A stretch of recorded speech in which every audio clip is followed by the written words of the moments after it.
cry.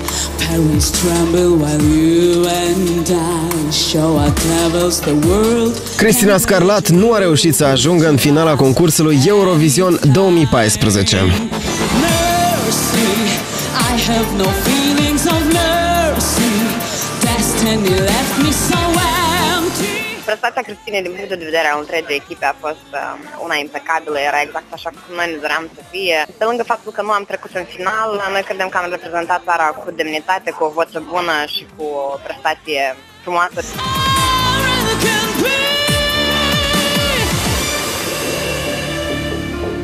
Eu am avut intuiția că ea nu o să treacă din mai multe considerente. În primul rând, mie mi s-a părut că ceva parcă nu le-a mers în toată povestea cu show, cu toată chestia asta. Dar asta este. Trebuie să mai știm că trebuie să mai pierdem uneori în viață. Sunt convins că după asta o să încerce să facă de 3, de 10 ori mai multe lucruri decât a făcut până acum. Se pare că piesa Wild Soul nu a reușit să impresioneze nici juriul și nici telespectatorii. Mai mult, cei care au comentat pe rețelele de socializare au spus că smulsul părului pe scenă nu a fost chiar cea mai bună idee. Unicul lucru care pot să-l spun a fost puțin prost jucat acest moment. Trebuia puțin mai artistic cumva, dacă și ai mers pe idee de păr. Dar în rest asta n-a deranjat, din păcate nici n-a favorizat-o.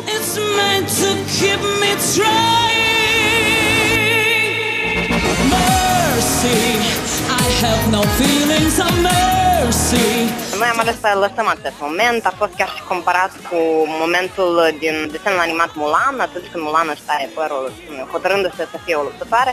Exact același mesaj era și mesajul Cristinei. Evident, e mereu un loc de mai bine, dar cred că cei care zic că nu, mai bine scătați momentul ăsta, sunt pur și simplu persoane care se tem căriște. Totuși, mulți au lăudat-o pentru o prestație frumoasă, indiferent de rezultat.